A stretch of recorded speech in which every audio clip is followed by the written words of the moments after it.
За сайн бацгаана уу. За өнөөдөр хичээл популяцийн тухай хичээлнэ. Өдөр тэлэгцэн орж чинь. За энэхүү хичээлээр популяц гэж юу юм тийм ээ? Популяцууд нийлээд зүйлийг хэрхэн бий болгодгийг, зүйлийн тухай.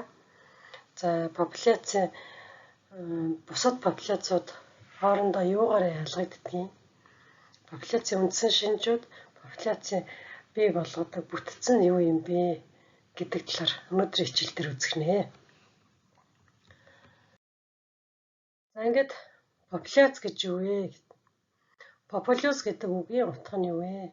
Хизээ, хэн, нээсэн бэ? За ийм гурван асуулт асууя. Популяц гэж яг юу хэлдэг вүлээ?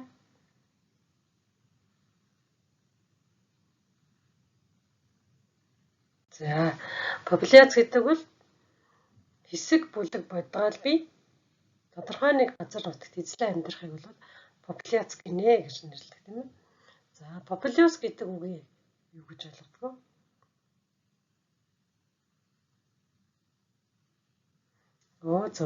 Популюс гэдэг бол ерөнхийдөө хүн ам гэсэн утгатай үг. Тэгэхээр популяц гэдэг нэр томьёо маань популюс гэсэн үгнээс гаралтай. Тэгэхээр популяцийн маань агуулга бол ерөнхийдөө одоо хүн амын тоо толгой харьцаа юунаас болж өөрчлөгдөд байна вэ?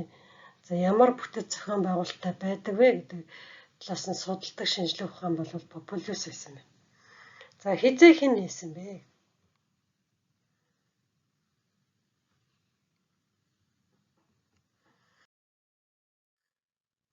За Данийн биологч В.Л. Йогенсен 1903 онд бол популюс буюу популяц гэдэг нэр томьёог гаргаж ирсэн бөгөөд шинжилгээ ухаанд анх оруулж ирсэн хүн байна. За тэгэхээр экологийн шинжилгээ ухааны хамгийн гол асуудал бол популяц юм аа. Тэгэхээр экологийн шинжилгээ ухаан юуг судалдаг вэ гэхээр бодгаал биесийн хоорондын харилцаа хамаарлыг судалдаг нэгж юм аа.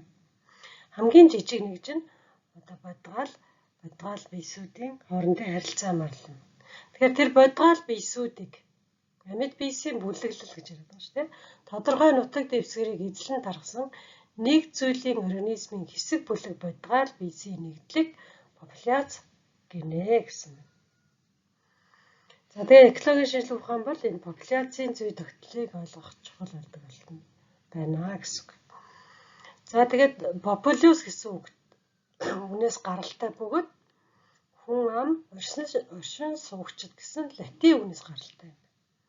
За тэгээд Данийн биологч В.Л. Йогенсен 1903 онд уг нэр томьёог экологийн шинжилгээ ухаанд анх оруулжээ. За зүйл гэж юу вэ? Зүйл гэдэг нэр томьёог хэн анх нээсэн бэ? Английн эрдэмтэн Ч. Дарвин 1859 онд зүйлийн үүсэл хэмээх алдар зохиолдоо зүйлийн тухай шинжилгээ ухааны тодорхойлтыг өгчээ. Гэхдээ зүйл гэдэг нэр томьёог бол Джон Рэй гэдэг хүн анх хэрэглэсэн байна. За тэгвэл зүйл гэж юу юм бэ? Зүйл гэж юу вэ? Тэгэхээр морфологи, физиологи, биохимийн нийтлэг шинжээр ижил төстэй байгалийн нөхцөлд өөр зүйлтэй үржихгүй, үржих чадвартай боловч үр төлөв нь гарахгүй тодорхой дэлгэц нутгийг эзлэн амьдарч байдаг түүхэн урт удаан хугацаанд бүрэлдэн тогтсон бодгаал биесийн нэгдлийг зүйл гинэ гэсэн. За юу гэсэн үг юм бэ? Морфологи гэдэг бол гадаад хэлбэр төрх гэсэн үг. Гадаад хэлбэр төрхөөрөө ижил төстэй. Физиологи амьдралын үйл ажиллагаагаар ижил төстэй. Биохим бүтцийн хувьд, найрлагын хувьд ижил төстэй. Ийм зүйлүүдийг нэг зүйл гэж үзнэ гэж.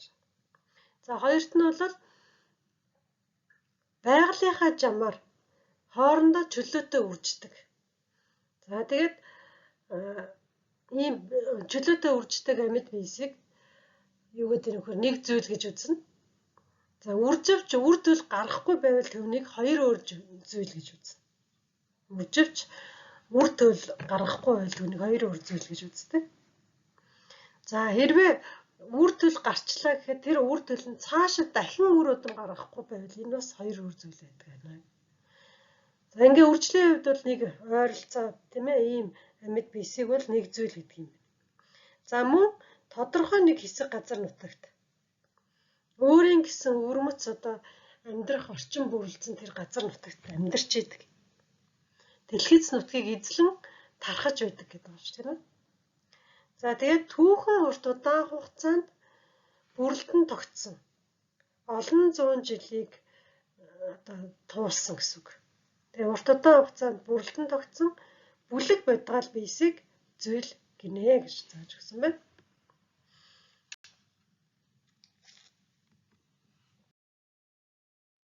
За тэгвэл популяц нь зүйл оршин тогтнох хэлбэр мөн. Мэдээж хэрэг зүйлийг бий болгоход гол зүйл нь бол яах юм амьд бийсийн нэгдэл гэж тарж байгаа тийм ээ. Тэгэхээр энэ популяц бол яах нь зүйлийг оршин тогтнох хэлбэр нь болдго юм байна.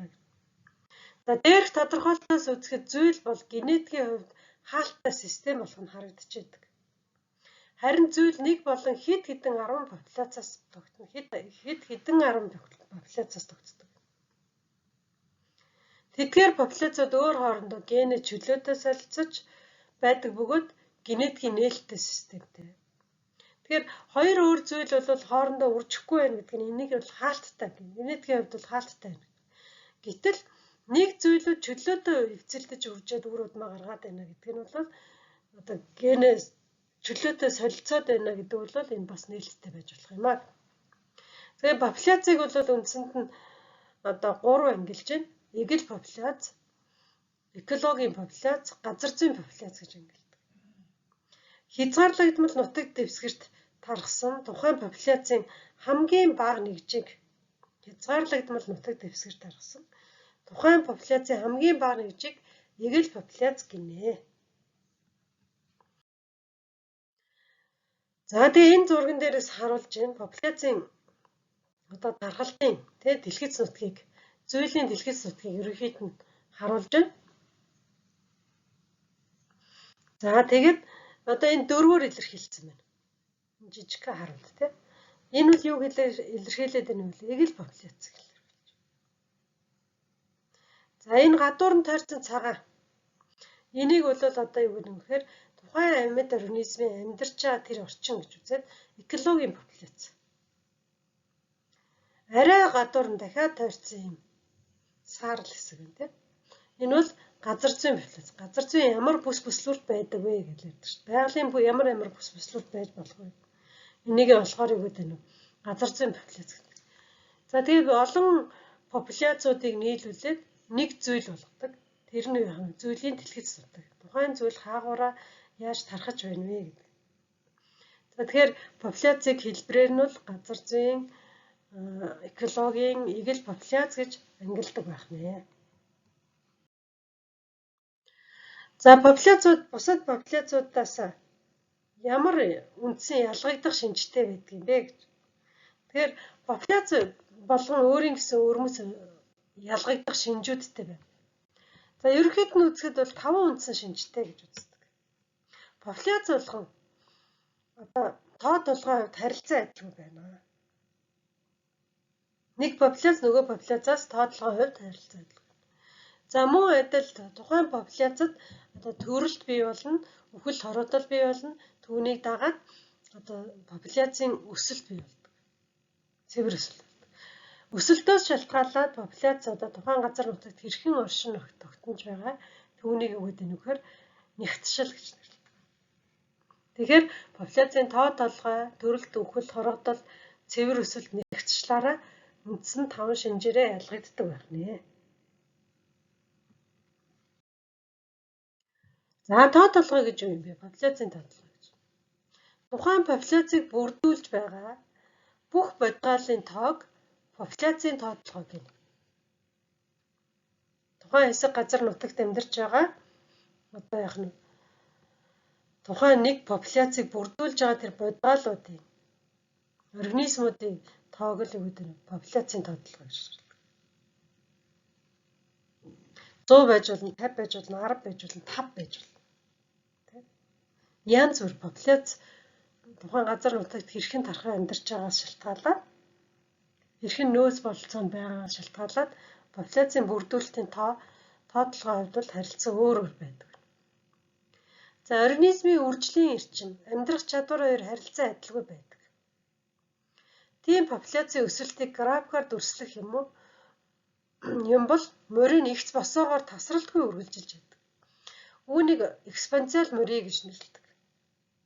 Популяцийн өсөлт нь эгц босоогоор тасралтгүй үргэлжилж байгаа энэ морийг бол экспоненциал морий гэнэ.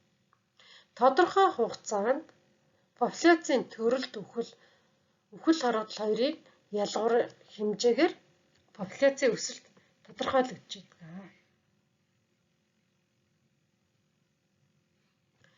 За жишээлбэл юу вэ гэхээр дараах томьёогоор илэрхийлнэ. R тэнцүү B-гээ сасган D гэж. Энэ маань юу хэлээд байна вэ гэхээр одоо цэвэр өсөлтийг хэлээд байна.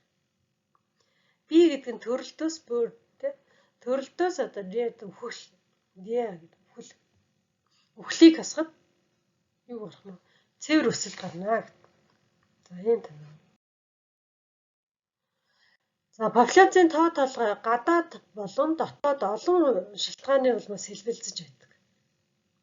Түүнийг популяцийн тоо толгойн хөдлөлцөө гэж нэрлэдэг. Гадаад болон дотоод шалтгааны улмаас өөрчлөлттэй байж байдаг. Үүнийгээ бол популяцийн тоо толгойн хөдлөлцөө гэнэ.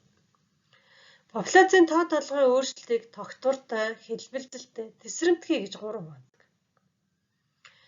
Тодорхой нэг хугацаанд тухайн популяцаас шинээр төрсэн бодгалыг төрөлт гэнэ. Популяцийн төрөлт гэнэ. Мөн тэрхүү хугацаанд янз бүрийн шалтгаанаар өгсөн бодгалын тоог үхэл хорогдол гэж популяцийн үхэл хорогдол. Тэгвэл нэг ч хугацаанд төрсэн бодгалын тооноос өгсөн бодгалын тоог хасаад үлдсэн нь цэвэр өсөлт болно. За нэг талбайд юм уу нэг жижиг эзэл хүнд 1 м² талбай юм уу 1 м³ талбайд эзэл хүнд тийм ээ организмын бодгалын тоогоор илэрхийлэхийг организмын тоог илэрхийлэхийг популяцийн нэгтшил. 1 м² талбайд нийтдээ 40 амтан байна. Ингээд тоогоор илэрхийлж байгааг бол юу гэдэг нь популяцийн нэгтшил гэж нэрлэдэг. За популяцийн үзүүлэлтүүдийг тооцоолох хэд хэдэн арга байдаг. За тэрхүү арга дээр бол энэхүү одоо хүснэгтийг ашигладаг. За жишээлбэл юу вэ гэхээр популяцийн үзүүлэлтийг тогтоохын тулд эхлээд бид нөгөө амьд биетийн одоо амьдралын хэлбэрээр нь юу гэж ангилдаг вэ? Тэ? Түрүүн бид нар өмнөх хичээлдэр одоо нөгөө семинарын хичээлдэр амьтдын амьдралын хэлбэр гэдэг үзсэн шүү дээ. Хөхтөн амьтдыг жишээлбэл дотор нь herbivore, predator гэж ангилах жишээ. Herbivore гэдэг нь болохоор юу байх нь? Өсөнд ижилтэй амьтан, predator гэдэг нь махан идэгчтэй амьтан. За эдгээр хоорондын тэр регрессийн шугамн Y тэнхлэгийн огтлолыг одоо яах вэ гэхээр энэхүү одоо индексээр тогтоож идэг. Биелэн ингээд тогтоогоо өгсөн индексүүд байна. Энэ индексүүдийг ашиглаад дараах байдлаар популяцийн үзүүлэлтүүдийг тогтоож болдог. За шувуун дээр шавж идэгчтэй шувуу, үр идэгчтэй шувуу гэж байна. Загас, за усны сээр нуруугүйтэй амьтан, хуурай газрын сээр нуруугүйтэн гэх мэтчлэнгээр регрессийн шугамын огтлолыг, тэнхлэгийн огтлолыг одоо индексүүдээр тогтоож өгсөн байдаг. Энэхүү индексээ ашиглан дараах томьёог ашигладаг. Бодож тооцоолж гаргаж болно. За King регрессийн өгөгдлөөс популяцийн нэгтчлийг тооцох нь. King регрессийн популяцийн нэгтчлийг хэрхэн тооцдог вэ гэж. За логарифм популяцийн нэгтчил тэнцүү А дээр нэмэх нь Б. Нөгөө Y тэнхлэг дээрх утгуудаа бичнэ гэсэн үг. Тэгээ А дээр нэмэх нь Б, логарифм B-ийн жингээр нь үржүүлнэ. За одоо энэ дээр жишээлбэл B-ийн жин нь 85 г байсан ургамал эдштэн. За ургамал эдштэн дээр 130 нь Y гэд тэр 130 би байсан. За нөгөө талдаа болохоор ургамал эдштэн дээр одоо хасах тэг 166 гэсэн байдаг тийм. Хөхтний хувьд ургамал эдштэн хөхтөн амьтны хувьд хүснэгтэд өгөгдсөн хамаарлын дагуу популяцийн дундаж нэгчлэлийг дээрх байдлаар тогтоов. За тогтмол нөгөө хоёр тоогоо гаргаад биеийн жингээр нь үржүүлчихэ. Тэгэхээр мэдээж хэрэг энэ томьёоны оронд нөгөө тоонуудаа тавьчин биеийн жингээр нь үржүүлнэ гэхээр энэ хоёрыг үржүүлээд 707 гарчих. Тэг 166-г тэг 1085 г. Энд 85 г гэвчихсэн ш тийм ээ. Тэгэхээр 85 г-аараа үржүүлэхэд тэг 707 гарчих. Түүн дээр 130-ыг нэмнэ. Ингээ бодоход 207 буюу нэгчлэл нь нэгээс илүү байна. Нэгчлэл нэгтэй тэнцүү байвал хэвийн гэж үзнэ. За нэгээс илүү байгаад байвал энэ илүү байна. За энэ дээр жишээлбэл юу вэ гэхээр 85 г-тай юу байж болох вэ? Мэрэгч амт тулгын огтон ч юм уу те байдаг байх нэ. Ийм байдлаар 1 м² талбайдах одоо амттын нэгчлэлийг тогтоож байна. За мөн барих, дахин барих аргаар бас нэгчлэлийг, популяцийн нэгчлэлийг тогтоож болдог. Барих, дахин барих аргыг популяцийн нэгчлэлийг үнэлэхэд ашигладаг. За популяцийн үнэлгээний энгийн хэлбэр нь бол Петерсны арга гэж байдаг. 1898 онд бол Данийн загас судлаач за Петерсон, C.G. Петерсон гэж юм те. Энэ аргыг боловсруулсан бөгөөд энэ нь бол дээж авах хоёр үетэй. За нэгдүгürt нь бол бодгалуудыг бариад тэмдэглэн буцааж тавьдаг. Тэгэхээр энэ бол нөгөө загас судлаач хүн учраас усан дэх бодгалуудыг барьж аваад тэр загсаа тэмдэглээд буцааж усанд нь тавьсан байна. За хоёр дахьт нь болохоор дахин барьж аваад тэмдэглэсэн амьтдыг тоолох гэсэн хоёр үе шатаар авч үздэг. Хэрвээ дээжийг санамсаргүй байдлаар авсан гэж үзвэл нийт популяцдаг тэмдэглэсэн амьтдын хувь дээжинд буй тэмдэглэсэн амьтдын хувьтай адил байна. Дээжинд буй тэмдэглэсэн амьтдын хувьтай адил байна. За тэгвэл одоо дараах томьёогоор олж байна. Хоёр дахь дээжинд тэмдэглэсэн амьтдыг хоёр дахь дээжинд баригдсан нийт амьтдад нь хуваана.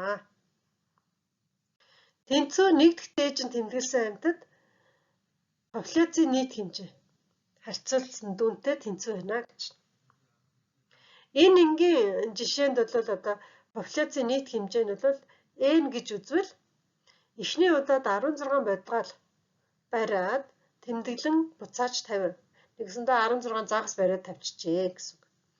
Хоёр дахь удаад загас барьтал 20 бодгал байсан. 20 загас баригджээ.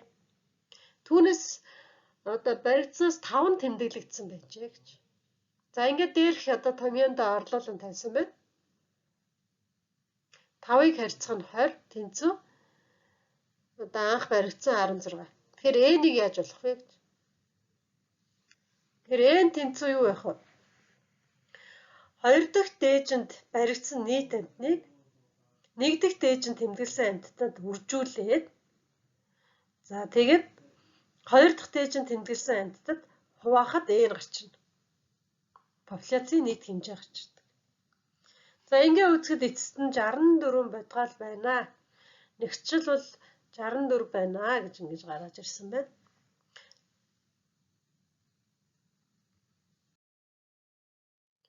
За энэ аргыг бол Петерсны арга гэж нэрлэдэг.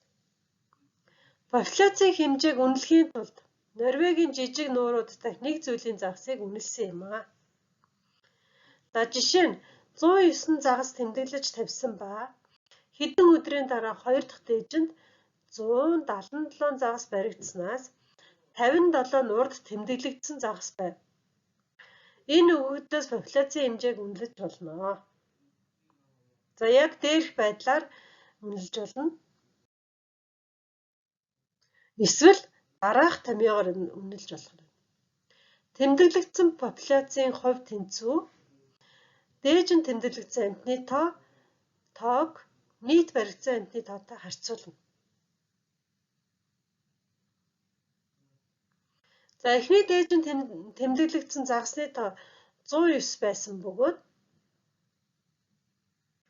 за популяцийн нийт хэмжээг тэмдэглэгдсэн популяцийн хэмжээг тэмдэглэсэн популяцийн хувьд нь харьцуулахад ийм байдлаар гарна. Тэгэхээр эхнийх нь бол тэмдэглэсэн популяцийн хувийг олоод тэр хувиа одоо яг тэмдэглэгдсэн популяцийн хэмжээнд тэмдэглэгдсэн популяцийн хэмжээгээ популяцийнхаа хувьд хуваачиж байгаа.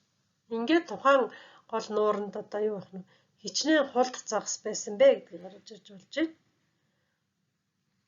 За тэр нь 338 хулд загас байжээ гэж гарч ирсэн байна.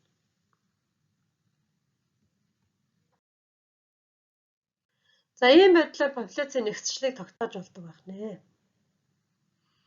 Тэгвэл популяцийн бүтэц гэж юу юм бэ? Популяц болгон өөрийн гэсэн бүтэцтэй байдаг. Популяц нь дараах бүтэцтэй байна. Зүйлийн бүтэц, орон зайн бүтэц, хүйсийн бүтэц, насны бүтэц, зан арын шингийн бүтцээрээ харилцан ялгаатай байдаг.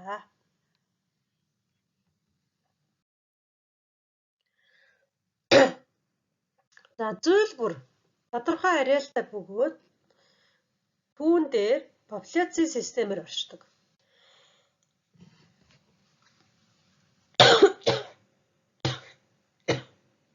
За уучлаарай. За зүйл бүр тодорхой ареалтай бөгөөд түүн дээр популяцийн системээр оршино. Популяцууд нийлээд зүйлийг үүсгэнэ гэсэн үг юм гэсэн доо. Тэгэхээр олон хэсэг газар янз бүрийн тоо толгойтой бие махбодууд байна л гэсэн үг. Тэгэхээр зүйлийн оршин байгаа нутагт хэдий ч нэ олон янз ярвигтай байх тусам төдий ч нэ олон янзын популяц бий болж идэг. Тэгэхээр аливаа амьд биесүүд олон янзын хэлбэр төрх орчинтой газарт амьдрах гэж зохилдох гэж яадаг. Дасан зохицох гэж амьдардаг. За үүнийхээ хэрээр тодорхой нэг хэмжээний чадвар эзэмшиж идэг. Эндээс шалтгаалаад яах вэ гэхээр зүйлийн популяц болгон өөрийн гэсэн өвөрмөц чадвартай болсон байдаг. За жишээлбэл энд би та бүхэнд хамгийн амархан жишээг ярив. Энэ нь юу вэ гэхээр хүмүүс бид нар нэг л зүйл. Дэлхий дээр байгаа хүмүүс бид нар. Тэгэхээр энэ маань юу гэж хэлээд байна вэ гэхээр дэлхий дээр чинь одоо 5 твийн хүн байна гэж яриад байгаа тийм 5 твийн. Аз, Европ, Африк, Америк, Австрали. Тэгээ ийм 5 твийн хүмүүс бүгдээрээ нэг зүйл юм байна. Тэгэхээр тэдний хэлбэр төрх гадаад байдал ямар байдаг вүлээ? Өөр байдаг тийм. Тэгэхээр энэ маань өөрөө юу гэхээр хаана оршин амьдарч байгаагаас шалтгаалаад өөр байна гэсэн. Олон янзын одоо хэв маягийг үзүүлсэн байна гэсэн. За дараагийнх нь болохоор шар арьстай, хар арьстай, цагаан арьстай гэдэг ангилдаг шүү дээ хүнийг тийм. Тэгэхээр энэ болгон маань өөрөө юу гэхээр нэг л зүйл хүн нэг л зүйл ирнэ ийм дотроо олон янз байна. Энэ маань тухайн популяцийн дасан зохицож байгаа чадвараас тухайн популяцийн амьдарч байгаа тэр газар нутгаас ихээхэн шалтгаалдаг байна. За хоёрт нь бол орон зай бүтэц. Популяц бүр өөрийн гэсэн орон зайд дасан зохицон амьдарч байдаг. Популяцийн бодгоолууд орон зайд үндсэндээ 3 хэлбэрээр амьдарчдаг. За энэ доор харуулсан зурган дээр байна. Шигтгэ маягийн.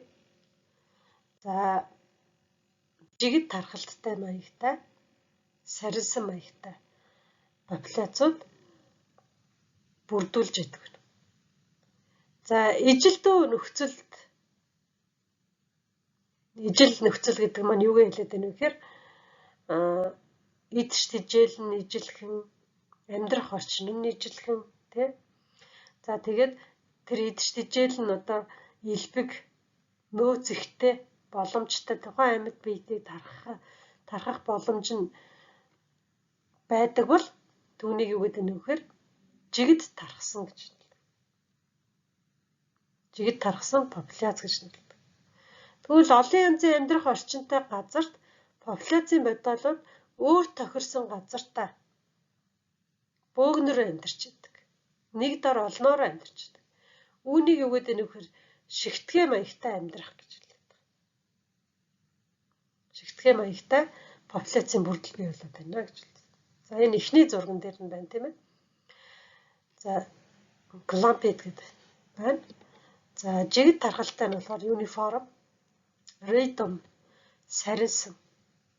За саринсан нь бол одоо нөгөө идэж тижэл хомос, өвчнөд нэрвэгдэх нь өндөр, за хортон дайсантай өрсөлдөх, хатуу ширүү уур амьсгал дасан зохицоход хэцүү байгаа тохиолдолд популяцууд ийм саринсан байдлаар амьдарч идэг. Тэгэхээр байгаль дээр байгаа бүх бодгалууд ийм гурван хэлбэрээр одоо оршиж идэг. Орон зайн хувьд бол ийм гурван янзаар оршиж идэг байх нэ. Популяцууд орон зайд хөдөлгөөнгүй, суурин, нүүдлийн гэсэн гурван янзаар бас оршино. За далайн шүр, стипомидууд, асцид хэмээх хагас хөвчтөн, цэнгэг усанд гидра, бадяг зэрэг одоо хөндий хөвлөйтэн, хөвөн биетэн суумгай байдлаар оршиж байж болно. За адуусан амьтад орон нутагтаа дасан зохицож түүндээ байнга тэмүүлэх зүүн бэлэгтэй байдаг. За энэний нэг жишээ нь бол одоо адуу гэж яддаг тийм. Өөрийн төрсөн нутаг руу байнгын буцаж ирдэг гэж ярьдаг шүү дээ. Тэгэхээр энэ үзэгдлийг бол экологт гэрсэг үзэгдэл буюу homing гэж нэрлэдэг. Тэгэхээр гэрсэг амьтан учраас яах вэ гэхээр адууг одоо хил дамнан юу ясан ч зарсан ч гэл хүрээд ирдэг гэж ярьдаг тийм. Ийм амьтдыг бол гэрсэг амьтан. Өөрийнхөө төрж өссөн гэртээ байх дуртай амьтад гэсэн. За жишээлбэл тагтай бол их гэрсэг амьт юм а гэж. Тэр чанарыг нь ашиглан хүмүүс эртнээс шуудан зөвөрлөгч болгосон. Шуудангийн тагтааны олон үйлдвэрийг гаргаж авсан ч бас байдаг. За Английн алдарт зохиолч Ленний шагналт Джеймс Олжер гайхамшигт Монгол морь гэсэн тууж бичсэн байдаг. За энэ туужинд Их Британий аралд аваатсан тахь Ламишийн хоолой гатлан их нутагтаа эргэн ирж байгаа тухай дүрсэлсэн байдаг. За эндээс үзэхэд бас өөрөөр саяхан гарсан нөгөө хүрэн морь гэд химэр гэд тийм ээ кино байгаа шүү дээ. Энэ хүртэл одоо гэрсэг үзэгдлийг бас харуулсан юм кино байдаг. За дараагийн 3 дахь шинж нь бол хүйсийн бүтэц. За генетикийн үед үр тогтох үед бэлгийн орон сумын солилцлоор хүйс нэгийг харьцан нэг харьцаатайгаар байвал хамгийн тохиромжтой гэж үздэг. Гэвч амьдрал дээр экологт тийм ээ экологийн ба зам байдлын онцлогоос шалтгаалan аль нэг насандаа хүйсийн харьцаа алдагдчихэдэг. За зарим амьтад бүр үр хөврөлийн үеийн үхэл хорогдлоор хүйсийн тэнцвэрийг алддаг. Тэнцвэр нь алдагдана. Гэтэл одоо мегадефитс антиподис хэмээх оцсон шүү. Өндөгнөөс гарсан ангахад 90 эмийн тооны ялгаа байхгүй байснаа 10 насанда 2 эр шувуунд 1 эм ногдохоор харьцаатай болсон байдаг. Нэгэсэндээ өндөгнүүд нь маш олон өндөг одоо яг бага насандаа 1-2 насандаа бол юу байсан байх нь Хүүсийн харьцаа ижилхэн байсан. Ир ангахаа, ир дэгдэхээ, им дэгдэхэд ижил байж. Гэтэл 10 жилийн дараа юу болсон бэ? Ир шувуу нь олон, им шувуу нь цөөхөн болж эхэлсэн байна. За алтан гургуул, зэрлэг нугас, хөх бух олон зүйл мэрэгчдэд ир амьтны үхэл илүү байдаг. За байгаль дээр бол ийм олон янзаар хүүсийн бүтэц нь өөр байдаг байна. За үүнийг бол Чернобов 1988 онд тогтоожээ. За популяцийн хүүсний харьцаа зөвхөн генетикийн хуулиар бус ямар нэгэн хэмжээгээр экологиос шалтгаалan бас өөрчлөгдөж байдаг. Экологийн орчин нөхцлөөс шалтгаалаад амьдрах таатай нөхцлөөс шалтгаалаад. За тэгээ хүний хүүсийн бүтэц дээр ярьж үзье дээлээ. Хүнд арай ойр юм тий. Бид нар за жишээлбэл юу вэ гэхээр сая хүн амтай хотод одоо хөгжилтэй улсад гэсэн үг тий. Хөгжилтэй оронд бол за 1900 онд бол ийм байжээ. Хүүсийн харьцаа им гэсэн харьцаа. За 1995 онд бол одоо эмэгтэйчүүд нь давамгаалсан байдлаар байсан. 2025 онд мөн л адил эмэгтэйчүүд нь давамгаалсан ирчүүд цөөхөнтэй байхаар ийм диаграм гарсан байна. За тэгээд ерөнхийдөө эндээс харахад одоо эмэгтэйчүүд нь одоо өндөр наслалттай байдаг. Тэ? За өсвөр нас буюу 15-аас 44 насныхан бол харьцангуй тогтвортой байна. Гэх мэтчлэн хүүс нь ийм онцлог байна. Төрөлтөөсөө төдийлөн айхтар яах нь үхэл хорогдол багтаа. Энэ бол хөгжилтэй орнууд. За нөгөө талдаа хөгжиж буй оронд хүүсийн харьцаа ямар байдаг вэ? Хөгжиж буй оронд болохоор одоо төрөхдөө эрэгтэй эмэгтэй хүүхдүүд харьцаа бол төдийлөн их биш, тэнцүү шахуу явж байсан. Тэгээд нас ахихын хэрээр 15-аас 45-аас дээш наслахын хэрээр ир эм хүүсийн харьцаа багасж эхэлсэн. 1995 онд. За 2005 он гэхэд эмэгтэйчүүд нэгсэж ирчүүд нь багасж байна. 2025 он гэхэд. Энэ хөгжиж буй орны хүмүүсийн хүүсийн харьцаагаар эмэгтэйчүүд нэгсэж байна. Ирчүүд нь багасж байна. За ийм хүүсийн бүтэц харагддаг байна. За мөн дараагийнх нь насны бүтэц. За аливаа амьд биесүүд насныхаа бүтэцээр харилцаа өөр байдаг. Жишээлбэл Оросын эрдэмтэн Новиков амьтанг бол насны бүлгээр нь бол 5 бүлэгт хуваасан. Амьтныг насны бүлгээр нь 5 бүлэгт хуваасан. Нэгт нь шин төрсөн амьтан. Энэ нь нүдээр нэг хүртэлх үеийг хэлдэг. Хоёрт нь залуу амьтан. Бэлэг боловсрох болоогүй өсөж буй нэг залуу амьтан гэж хэлдэг. За гуравт нь бие гүйцээгүй амьтан буюу бэлэг боловсроход ойрхон болсон амьтдыг хэлдэг. Дөрөвт нь бие гүйцэн амьтан буюу бэлэг боловсрч үржих чадвартай болсон амьтад бие гүйцэн амьтад. Тавт нь хөгшин амьтад буюу үржихээ болсон бодгалууд тус тусдаа хамаарагддаг байна.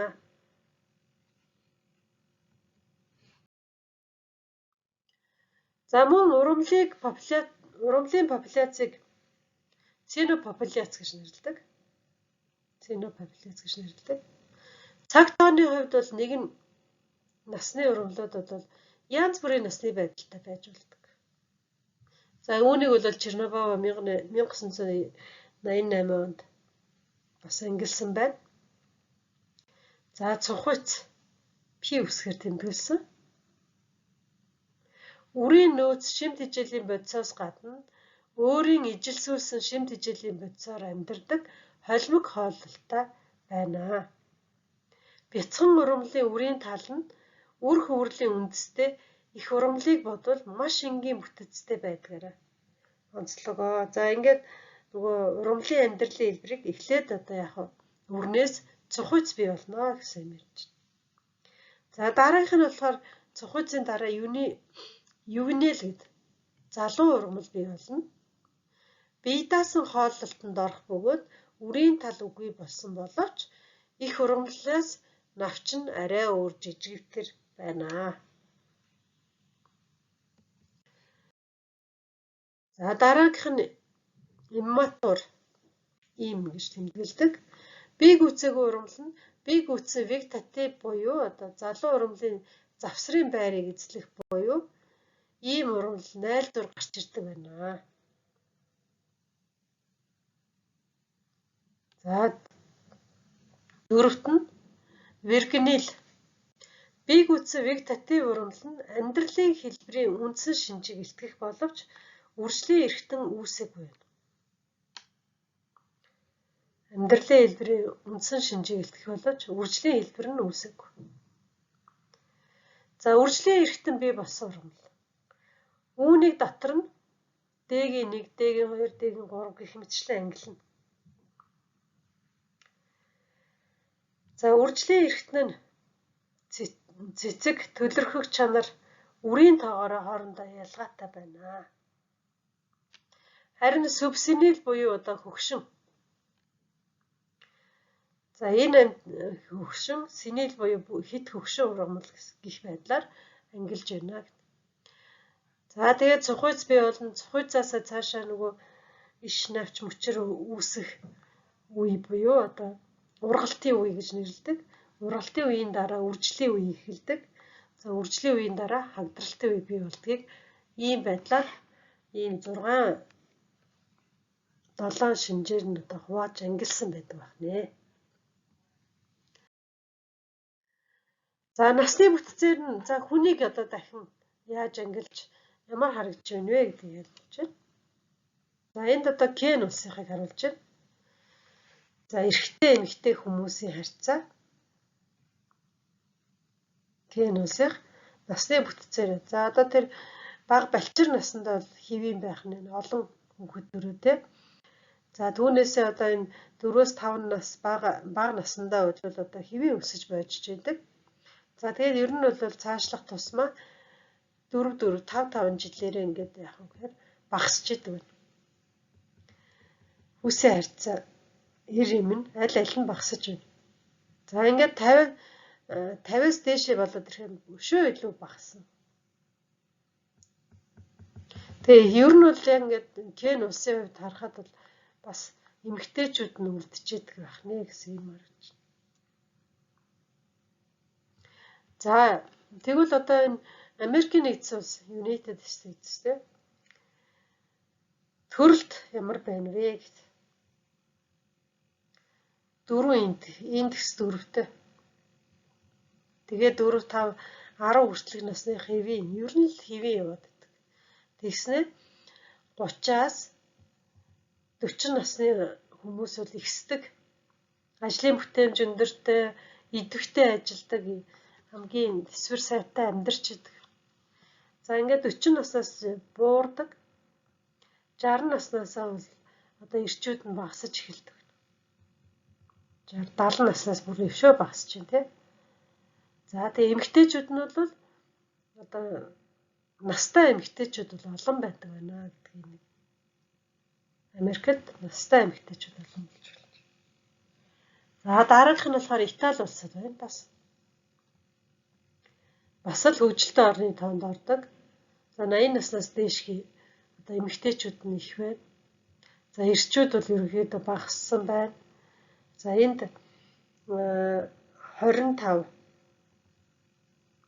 20-аас 30 насныхан бол одоо 35 нас 20-аас 35 насныхан бол ажил хөдөлмөрийн идэвхтэй үе буюу хамгийн дээд зэрэгтэй тэнцүүхэн одоо амьдарч ажил үйл хэрэгээ явуулдаг байх нэ. За тэгээ эндээс бол одоо юу гэх юм гэхээр Итали улсын хувьд бол тоо толгой хувьд бол харьцангуй бага байна тийм ээ. Анх төрж байгаа хүүхэд бол харьцангуй бага байдаг. Энэ Кен улсыг болохоор их болж идэг. Олон хүүхэд төрүүлдэг боловч эцэстээ эрэгтэй эмэгтэй хөгшин хүмүүсийн тоо багасчдаг. нэ. Тэгээ ийм байдлаар насны бүтцээс нь хараад нас болон хүйсийн харьцаанаас хараад одоо ирээдүйд одоо тухайн улс орн хөгжих боломжтой байна уугүй юу гэдгийг харах боломжтой. За мэдээж хэрэг эмэгтэйчүүд нь ихсэх тусам одоо тухайн улс орны хөгжил нэмэгдэж хүн амын тоо толгой нэмэгдснээр цаашдаа одоо ажлын байр нэмэгдэх боломжтой байна гэдэг юм байна. За тэгээ амьдралыг сайхан хөгжүүлээ аваа явах боломжтой. За муу адил одоо хит их олноороо бий болсноор яах нь тоо толгой бас багасдаг юм байна. Амьдрах чадамж нь одоо тэр Кен улсын жишээн дээр бол учаастагч насныхан багасч эхэлж байгаа. Нөгөө ажлын байрны хомсдол үүсч эхэлж байгаа гэсэн үг. Ажлын байр нь ажиллах хүч байхгүй байна гэж. Ийм байдлаар одоо насны бүтцийг нь л тогтоож гаргаж ирдэг байна. За 5 дахь нь бол зан арын шингийн бүтц. Амьтдын зан байдлыг этолог гэдэг шинжилгээ судалдаг. За популяцийн дотор бодгойлуудын хоорондох харилцааг зохицуулж байгаа. Бодгойлуудын хоорондох харилцааг зохицуулж байгаа. Энэ харилцааг бол популяцийн зан арын шингийн бүтц гэнэ. Зан арын шингийн. Тэгэхээр популяцаа бүрдүүлэхийн тулд амьд биесүүд хоорондоо яаж харилцдаг вэ гэхээр одоо үржлээрээ, насаараа, амьдралдаа одоо авч явуулж байгаа хамтын амьдралаараа одоо харилцаа өөр байна гэж үзэж байгаа. Тэгэхээр амьтдыг ганц нэгээрээ амьдрах, бүлгээр амьдрах гэж хоёр хувадаг. Гэр бүлээр амьдрах, эсвэл ганц нэгээрээ амьдрах. Тэгэхээр байгаль дээр бол огт ганцаараа амьдардаг амьтан гэж байдаггүй. Ямар нэгэн байдлаар жишээлбэл үржлийнхээ үед эм хүйс, эсрэг хүйсэнтэйгээ таарад тэгээ бусад үед ганцаараа явдаг амьтад бол бий. За тэгэхээр амьдралын хувьд бол ганц нэгээрээ амьдрах, бүлгээр амьдрах гэж боддог байна. За бүлгээр амьдардаг амьд биесийг бол бас дотор нь колоноор амьдрах буюу бөөнөр амьдрах, сүргэлэн амьдрах, сүргэлэх гэж 3 ангилдаг байна. За жижиг шавж төр тийм ээ зүгийн шургаалжин дээр бол колоноор амьдарч чинь гэж ярьдаг. За сүргээрээ амьдрна гэдэг бол одоо хонин сүрэг тий адуу сүрэг гэж бид нар ярьдаг шүү дээ. За ингээд сүргээрээ амьдарч чинь. Сүргэлэх гэдэг нь болохоор шууд сүргэлж байна гэх мэт шүү. Улирлын шин чанартайгаар бас өөрчлөгддөг байх нэ. За суурин амьдралтай амьтдын бүлэглэлийг колони амьдрал гинэ. Энэ нь байнгын буюу төр зүрийн 2 янзтай байх бөгөөд дурлах, ахуйн, цахлаа шууд үржлийн үедээ колони үүсгэж амьдарч идэг. Үлийн цагаан огт нь өхөр огт зэрэг мэрэгч амьтад за дээр нь туулаа хэлбэртэн колоноор бас амьдардаг. Далайн тэнгисийн усанд амьдардаг олон зүйл шүр, хисаа, дунд тэргүүтэн за мөн сципа медуз зэрэг амьд биесүүд олон зүйл нь бол колоноор амьдарч байна. За шоргоолж болон зүгийн мэтийн нийгэмч шавж мөн адил колоноор амьдардаг. Удаан хугацаагаар байнгын нэгдэлтэй амьдрахыг сүрэг гэнэ. Амьтад сүргээрээ бэлчиж тижэл олж дайснаас хамгаалах нүүдэл үржлийн үедээ амьдралын үйл ажиллагаагаа сүргээрээ явуулж байх энэ үйл явцыг одоо сүргэлэн амьдрах гэж нэрлэдэг. Сүрэг. Жишээлбэл цаа буг, цагаан зэр зэрэг амьтад бол сүргээрээ амьдардаг амьдралын онцлогтой. Харин сүргэлэх гэдэг төр зүрийн үзэгдэл юм. Сүргэлэх нь бол төр зүрийн үзэгдэл. Нүүдлийн шууд буцахын өмнө цуглардгаар жишээлбэл сүргэлэх гэж ярьдаг. Шууд сүргэлж байна гэж ярьдаг. За бүлгээр амьдрах нь амьтдын амьдрах чадварыг дээшлүүлж идэг. Тэгэхээр үүнийг бол бүлгийн эффект гэж нэрлэдэг. Альва амьд биесүүд бүлгээр амьдрах нь амьдрах чадвараа дээшлүүлж идэг. За жишээлбэл юу вэ гэхээр сая тэр хонин сүрэг, адуун сүрэг гэж ярьлаа шүү дээ, тийм ээ. Аль нэг амьд биесүүд нь амьтад нь одоо жишээлбэл сүргийн манлайлагч яг гэхээр шүн оройн цагаар сүрэг нь унтаж амарч байх үед мананд гарах жишээ нь. Сүргийн манлай ихгүй гэж бас байдаг. Адуун дээр үл ихгүй. Ихгүй мананд гарч идэг. Азрахтаа ээлжилж гарч идэг. Сүргийг толгойлж явдаг. Сүргийн урд талд одоо ихгүй явна, араас нь сүргийн ар талд бол азрах явах жишээ нь. Ийм байдлаар одоо яг үгээр бүлгээр амьдрах амьтдын амьдрах чадварыг дээшлүүлэх ийм талтай байх нэ. За амьтны психофизиологийн үзэгдэл гэж байна. Африкт амьдардаг павиан сармагчны сүрэг леопард бартай учирмагц сүргийн байрлал өөрчлөгдөж эм сармагч моншнууд ухарч сүргийн манлай эр сармагчингууд урагш гарч ирдэг. За муу адил нөгөө цөөвөр чон таарсан од сүхэр хүртэл тий яг ийм зохион байгуулалтанд ороод ирдэг ш. За аргал тэнгэрийн сүрэг амар чивтгтээ нэг хоёр нь бусдынхаа эсрэг зүг рүү харж хөвтөд дайснаас сүргээ хамгаалах гэж харуул гарсан хэлбэрээр байж байдаг.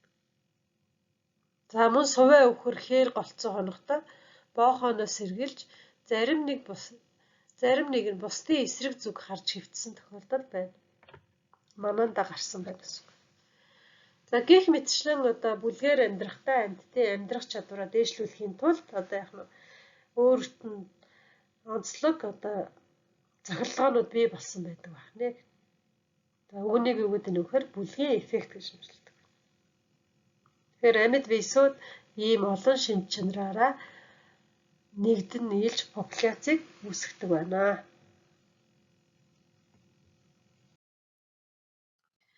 За ингээд оюутнууд та нар маань хичээлээ сайхан бичээд тэмдэглээд уншаад багштай асуугдахад бэлдээрэй.